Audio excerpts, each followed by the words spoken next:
Monday night for the offense?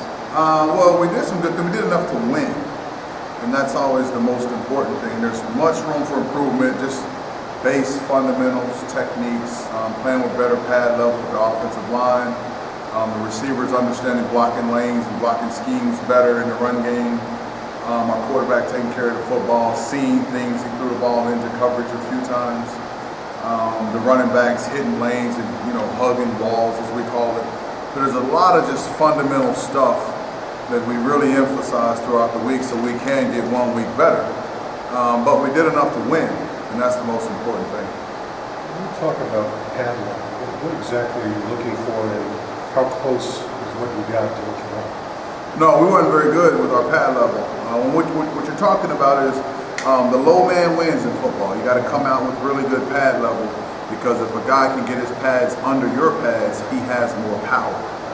And we didn't feel like we played with very good pad level consistently throughout the game, which stops the initial strike when you're making contact with people and blocking or running through things. And I think every coach in the country probably they should be emphasizing pad level, but it was something that we felt like we really needed to improve, and we addressed throughout the week. Is it something that is guy to guy, or some guys do it really well and some not well at all?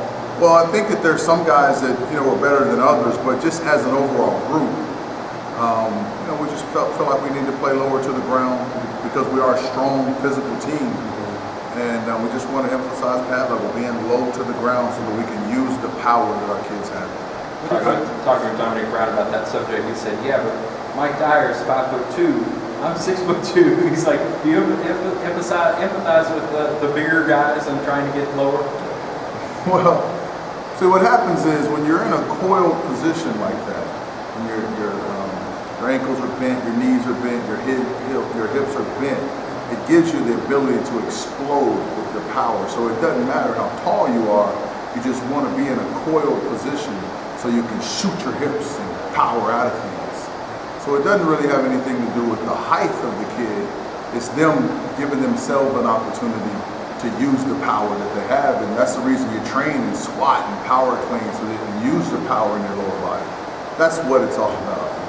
Do you expect to have the same starting five across the offensive line? Yes.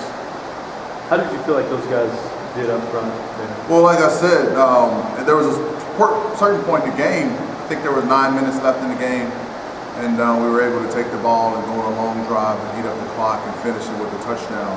And I was really proud of those guys, the offensive line, and Dom running the ball.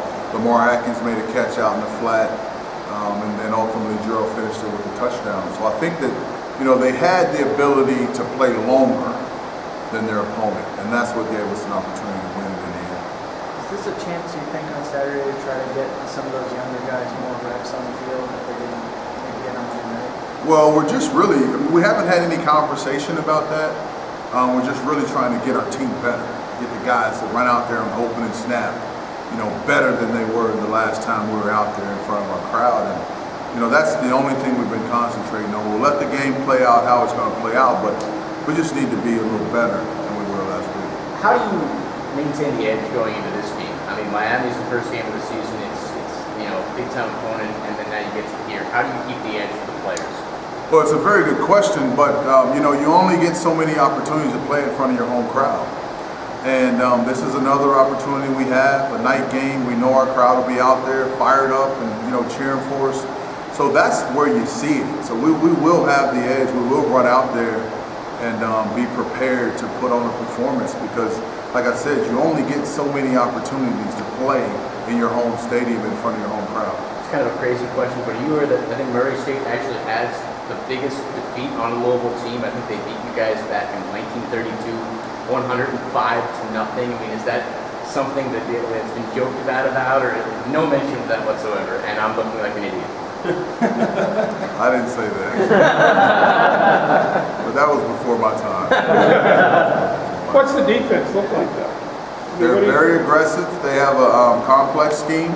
They play a 3-down defense, which is kind of like what Miami plays. But they got different stunts and different schemes out of it. We're really impressed with how hard they play. You know, the linebackers pressure, our running backs are going to have to stand in there and hold up against pressure because they rush the passer hard. We're really impressed with them. Their defensive coordinator, their head coach is doing a good job. They play hard. Garrick, do you talk about Will, and obviously Bobby talked about ball security, but other than the 2 plays there, were you pretty pleased with the entire effort, the whole package? Well, I'm always pleased with the quarterback that wins, because that's what this whole thing is about. The quarterbacks get judged on, did you win or did you lose at the end of the day? And he found a way to win. So, you know, he gets credit for that. But there's a lot that we got to get cleaned up. I mean, I think he can be a special player at some point in his career. And that's what we're pushing for. So we did go back. We watched some of the video again today. Just going back through what we went through after the game to refresh on what we did well and what we didn't do so well and where we need to be the next time we run out on the field. Is Reggie ready right now if you need him? Yeah, if something were to happen, I think he could do a really good job for us out there. He's just, you know, he's an extreme athlete. So sometimes when you're an athlete like that, you can make plays on accident, if you know what I mean. All right, guys.